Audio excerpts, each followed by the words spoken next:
The control tower at Nellie's Air Force Base went silent. Not the usual quiet between transmissions, but the kind of silence that makes the air feel heavy. Every person in that room had stopped breathing at the same time. "This is Falcon requesting emergency landing clearance. Repeat, this is Falcon coming home." The voice was scratchy, broken by static, but clear enough. Clear enough to make Master Sergeant Tom Hendricks drop his coffee mug. It shattered on the floor, but nobody looked down. They were all staring at the radio like it had just spoken to them from another world. Because it had. Captain Rachel Martinez, call sign Falcon, had been dead for 8 years. Her name was carved into the memorial wall outside the base chapel. Her parents had buried an empty coffin in a cemetery in Phoenix. Her younger sister had gotten married without her. Life had moved on. But that voice was hers. "Sir, what do we do?" a young airman asked, his hand shaking over the controls. Hendricks had served with Rachel, had flown in formation with her over the Nevada desert on training runs, had seen her handle an F-16 like it was an extension of her own body. He had also been there the day they declared her dead. He grabbed the radio with trembling hands. "Falcon, this is Nellie's tower. Confirm your identity. What is your service number?" There was a pause, static filled the air. Then the voice came back, steady despite the poor connection. "Service number 2746918. Captain Rachel Ann Martinez. I was deployed to Syria in 2016, and I'm bringing a bird home that you're going to want to see." Hendricks felt tears sting his eyes. Those details were right, all of them, but how could this be possible? "Falcon, you are cleared for landing on runway 24. Emergency crews are standing by."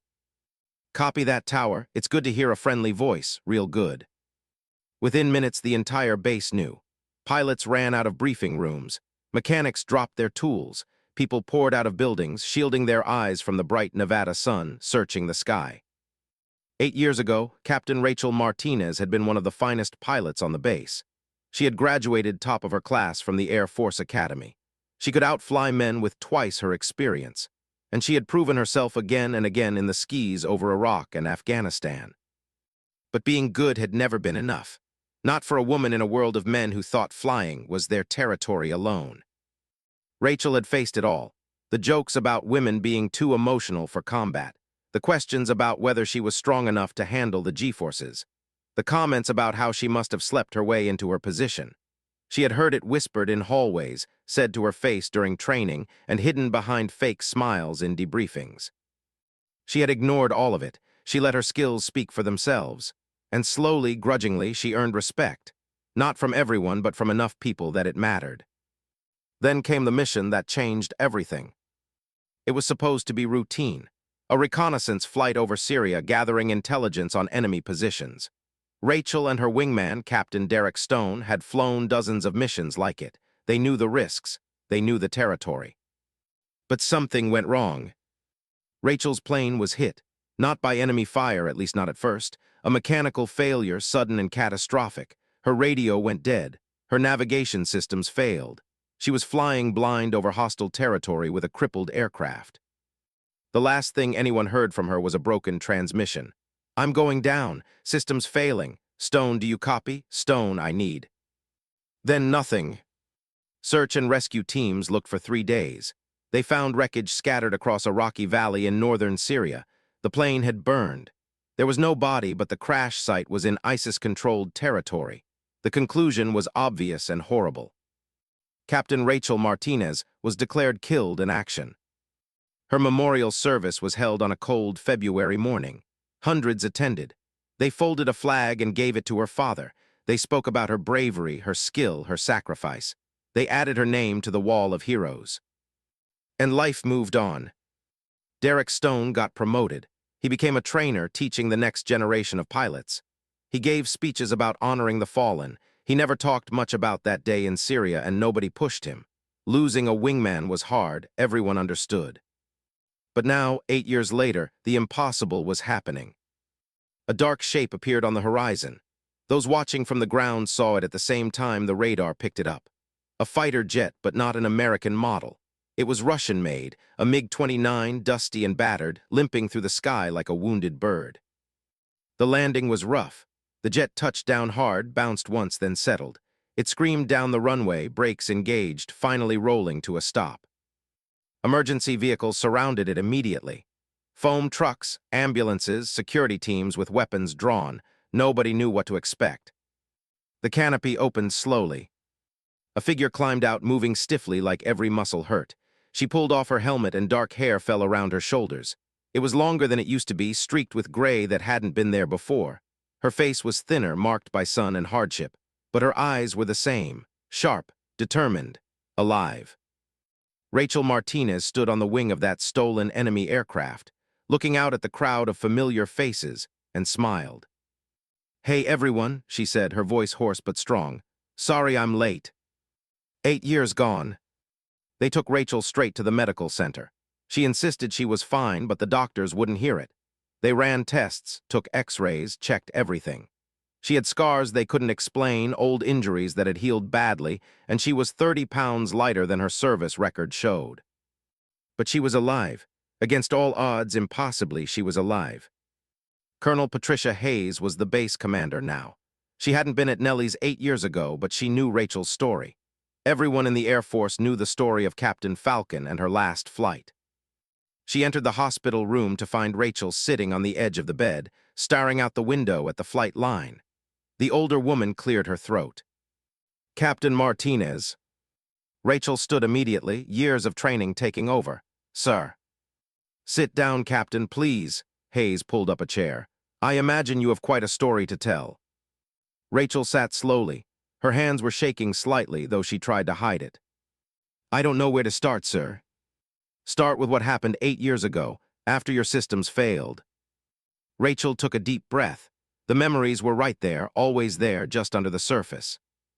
"My plane was hit, not by enemy fire. It was a malfunction, but it shouldn't have happened. The maintenance logs had been signed off just that morning." She paused. "Everything went dark at once. Radio, navigation, everything. I tried to restart the systems, but nothing worked." "What about your wingman, Captain Stone?" Something flickered in Rachel's eyes. Anger maybe, or pain. "I called for him, told him I needed support, needed him to guide me out. He was right there. I could see his plane off my wing. And he left." The words came out flat, emotionless. "He turned and flew away, left me there blind and crippled over enemy territory." Hayes leaned forward. "Are you certain?" "I watched him go, sir. I was losing altitude, barely keeping the bird in the air, and I watched him fly away." The room was quiet for a moment. "I crashed in a valley about 40 miles from where they found the wreckage. I don't know how I survived the impact. The ejection system was damaged, but I managed to get out just before the fuel tank caught fire. I was hurt bad. Broken ribs, broken arm, concussion, but I was alive." "How did you survive?" Rachel's expression softened slightly. "There was a village hidden in the mountains, just a few families. They found me before ISIS did. An old woman named Amira and her son. They could have turned me over. The militants would have paid good money for an American pilot, but they didn't. They hid you." "For 3 months while I healed. They barely had anything for themselves, but they shared what little they had. Amira set my broken bones. Her son brought me water, food. They kept me in a cellar under their house." Hayes saw the emotion on Rachel's face now, gratitude mixed with grief. "When I was strong enough to move, they tried to help me get to the Turkish border. But the country was a war zone. Every road was controlled by someone. ISIS, Assad's forces, Russian military, rebels. We couldn't get through." "So what did you do?" "I survived, sir. That's what I did. I moved at night, hid during the day. I picked up Arabic enough to get by. I stole food when I had to.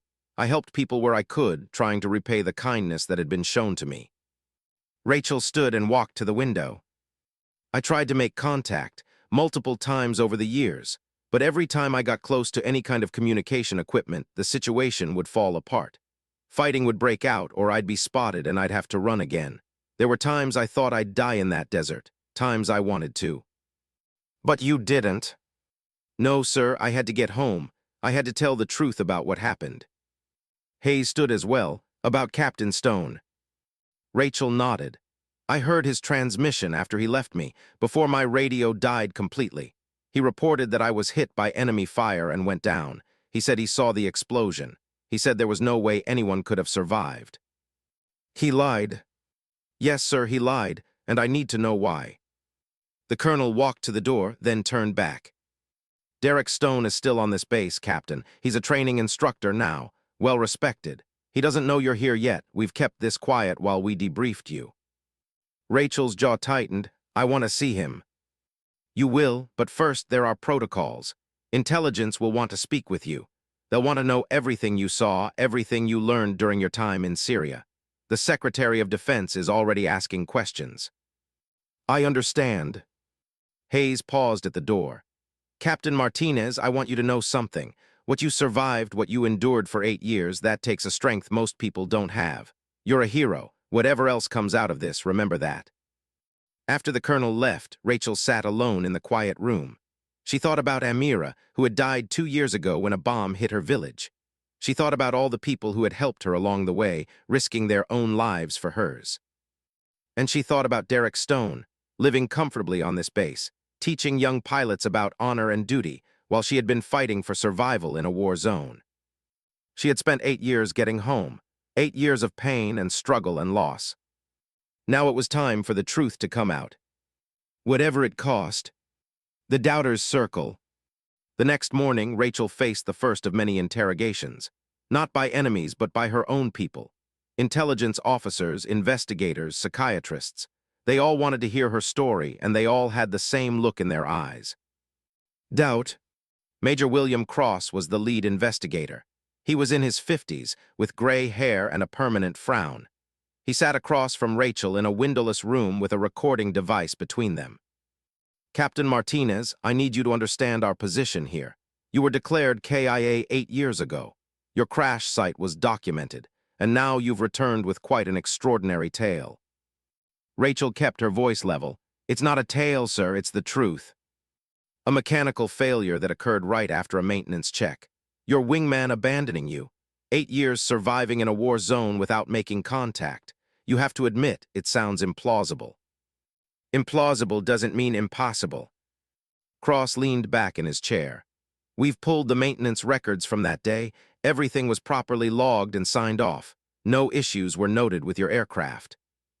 Then someone made a mistake or someone lied. That's a serious accusation. I'm making serious accusations, Major. My plane was sabotaged or someone signed off on faulty maintenance. Either way, it nearly killed me, and Derek Stone left me to die. Cross wrote something in his notes. Rachel couldn't see what. Captain Stone filed a very detailed report. He stated that he saw your aircraft take enemy fire. He said he witnessed the explosion and there was no chance of survival. He radioed for search and rescue immediately. He's lying. Or you're mistaken. You were in a crippled aircraft, systems failing, probably in shock. Maybe you saw what you thought you saw. Rachel felt anger rising in her chest, hot and fierce. This was what she had expected, but it still hurt. I know what I saw, Major. He was right there. I called for help and he left, simple as that. The interrogation went on for hours. They asked the same questions different ways. They poked holes in her timeline. They questioned details about her survival. Through it all, Rachel remained calm, consistent, truthful. But she could see it in their eyes. They didn't believe her. When they finally let her go, she walked out into the hallway and found Master Sergeant Hendricks waiting. Tom, she said, surprised. Captain, he smiled, but it was sad around the edges. I wanted to see how you were holding up. They think I'm lying or crazy. Hendricks sighed. They think something's not right. That's different. You have to understand, Rachel, this is unprecedented. People don't come back from the dead. Well, I did. They walked together through the base.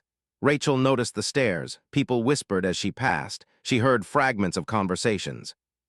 That's her. I heard she was captured. How do we know she wasn't brainwashed? Maybe she defected, and this is a cover story. The whispers felt like knives. They'll come around, Hendricks said quietly. Give them time. I've given 8 years, Tom. How much more time do I need to give? That afternoon, Rachel was told she could leave the medical center but had to stay on base. They set her up in temporary quarters, a small room in the visiting officer's barracks. She had no clothes except what they gave her, no possessions, no phone. She was home, but she felt more isolated than she had in Syria. That evening, there was a knock on her door. She opened it to find a woman in her 30s standing there, tears streaming down her face. "Sarah," Rachel whispered. Her little sister looked different, older of course, but also confident, professional in her business suit. The scared teenager Rachel remembered had grown into a woman. Sarah didn't say anything. She just threw her arms around Rachel and sobbed. They held each other in the doorway, both crying now, years of grief pouring out. "We buried you," Sarah finally said. "I gave a speech at your funeral. I told stories about you, and you were alive the whole time. I'm so sorry. I tried to get home. I tried so hard." They sat together on the narrow bed, hands clasped. "Mom and Dad?" Rachel asked. Sarah's face crumpled. "Dad died 3 years ago, heart attack. Mom, she's in a care facility now, dementia. Some days she remembers us, some days she doesn't." Rachel felt the weight of everything she had missed. Her father's death, her mother's decline, her sister's wedding. "I'm married," Sarah said, seeing the question in Rachel's eyes. "His name is James. We have a daughter, Emma. She's 4. I have a niece. You have a niece, and she needs to meet her aunt." They talked for hours, filling in the gaps of 8 years. Sarah told her about the memorial service, about how the base had honored her, about how Derek Stone had been there, crying, telling everyone what a great pilot Rachel had been. At the mention of his name, Rachel's expression hardened. "What?" Sarah asked. "He left me, Sarah. He saw me going down and he left." "Are you sure?" Derek said. "I know what he said. He lied." Sarah looked troubled. "Rachel, Derek Stone has been teaching at this base for years. He's respected. He visits schools and talks to kids about service and sacrifice. He spoke at Dad's funeral. He told us you would have been proud to see how strong our family stayed." Rachel felt sick. "He used my death. He built a career on it." "Or maybe you're wrong about what happened." The words hung in the air between them. "You don't believe me either," Rachel said quietly. "I believe you believe it, but you went through trauma. You survived something horrible, maybe." "I'm not confused, Sarah. I'm not crazy. I know what I saw." Her sister stood up looking torn. "I just got you back. I don't want to fight." "Then believe me." But Sarah left without promising that she would. Alone again, Rachel sat in the dark room and felt the weight of it all. She had survived 8 years of hell to get home, and now that she was here, nobody believed her. Nobody except her, and that would have to be enough. The truth takes flight. Rachel spent the next week in limbo. More interviews, more questions, more doubt. They examined the MiG-29 she had flown home, trying to figure out where she had gotten it. She explained that she had found it at an abandoned Syrian airfield, that she had spent months repairing it with scavenged parts, teaching herself the Russian controls. They looked at her like she was telling fairy tales. Colonel Hayes was the only one who seemed to be on her side. "The investigation is going nowhere," the colonel told her during one of their meetings. "Without evidence to support your claims about Captain Stone, they're going to close this as a miraculous survival story and nothing more. There has to be evidence, flight recordings, something. The black box from your plane was never recovered, and Stone's aircraft data from that day is long gone. Standard protocol is to keep it for 2 years unless there's an ongoing investigation." Rachel felt defeated, so he gets away with it. "Unless you can prove what happened." Hayes studied her carefully. "I've been doing some digging of my own. Did you know that Derek Stone requested the assignment to be your wingman that day?" "What?"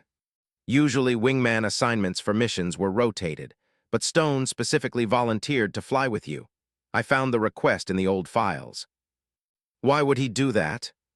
"That's what I want to know." Hayes slid a folder across the desk. Inside were personnel files, reports, and a series of printed emails. "6 months before your last mission, you filed a complaint against Captain Stone for inappropriate conduct. Do you remember?" Rachel's eyes widened as the memory came back. "He made a pass at me in the officers' club. I turned him down and he got angry, called me names. I reported it.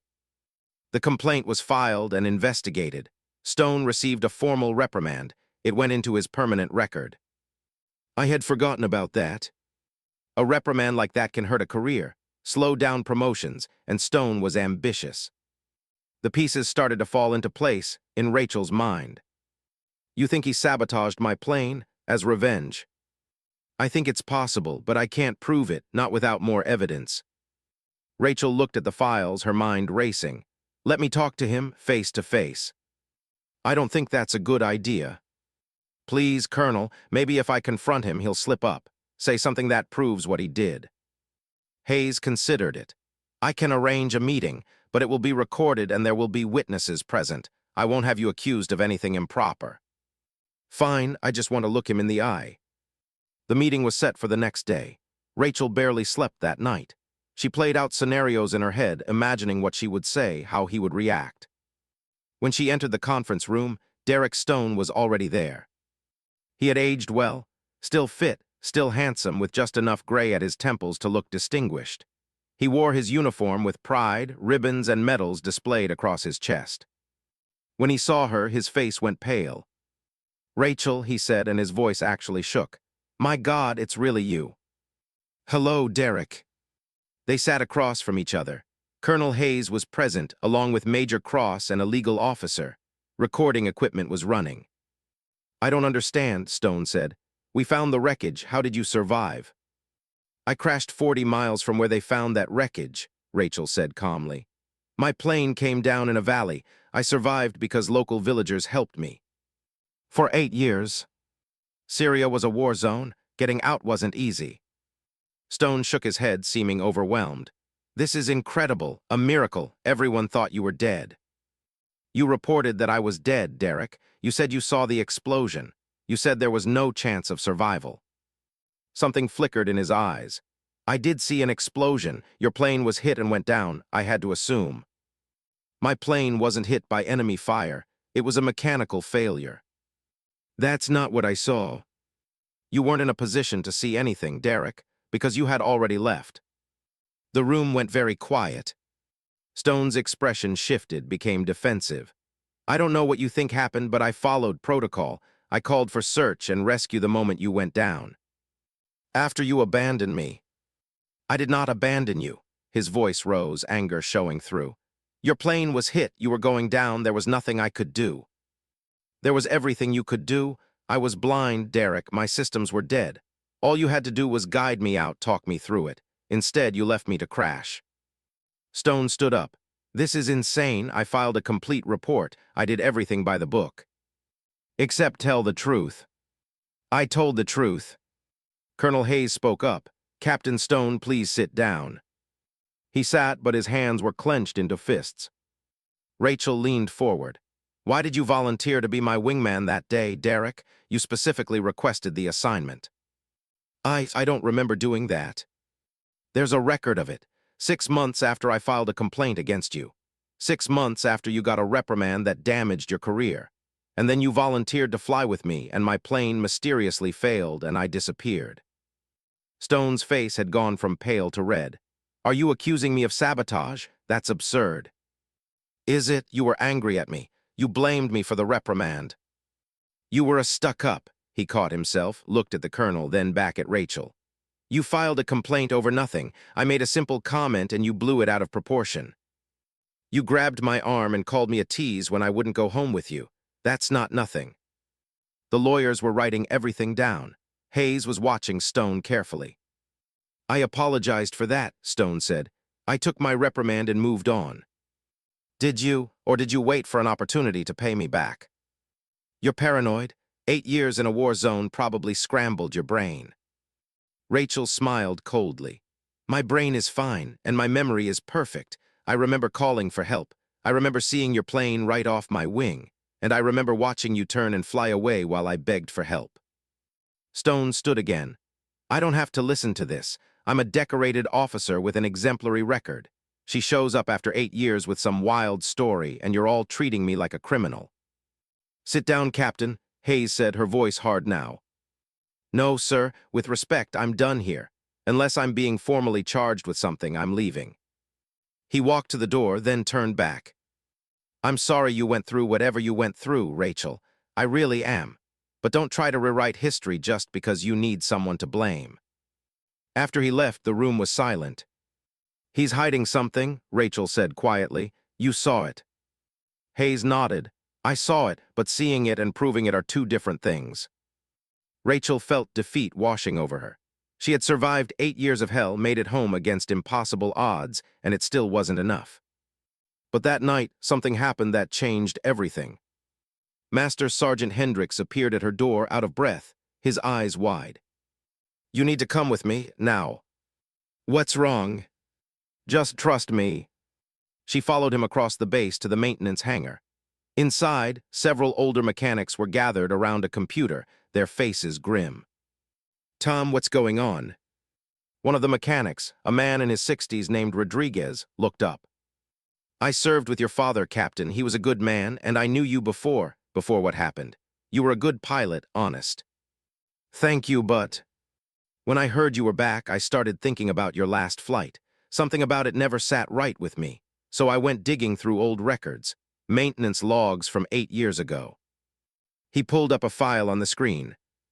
"This is the sign-off sheet for your aircraft the morning of your last mission. Everything checked out.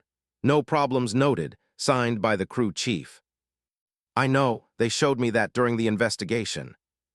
"Right, but I also found this." He pulled up another file.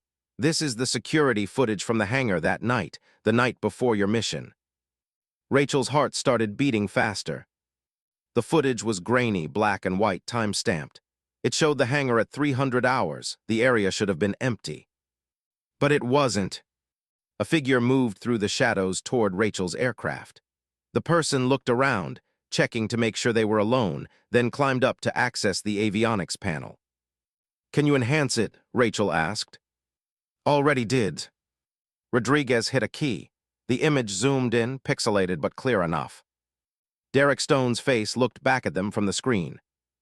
He was there for 11 minutes, long enough to sabotage the electrical systems, long enough to cause exactly the kind of catastrophic failure Rachel had experienced. "Why didn't anyone see this before?" Rachel whispered. "Security footage is kept for 90 days unless there's a reason to flag it. This should have been erased years ago. But there was a computer malfunction that year, and thousands of files got backed up to an old server that nobody knew about. I found it by accident." Rachel couldn't speak. After everything, here was the proof. Hendricks put a hand on her shoulder. "We've got him, Rachel. We've finally got him." Colonel Hayes was called in. She watched the footage 3 times, then immediately ordered Derek Stone confined to quarters pending a formal investigation. By morning, the entire base knew. The whispers changed from doubt to outrage.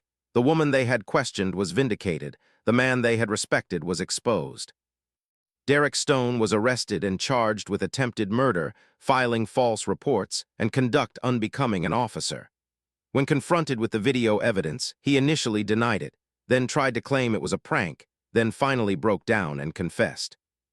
He had been angry about the reprimand, angry that Rachel had damaged his career. He had sabotaged her plane, intending to cause a malfunction that would embarrass her, maybe force an emergency landing. He claimed he hadn't meant for her to crash in enemy territory, hadn't meant for her to be declared dead. But when she called for help, when she needed him most, he had made a choice. He had left her to die. And then he had built a career on the sympathy and respect that came from losing a wingman in combat. For 8 years, he had lived a lie while Rachel fought for survival. The trial was swift. The evidence was overwhelming.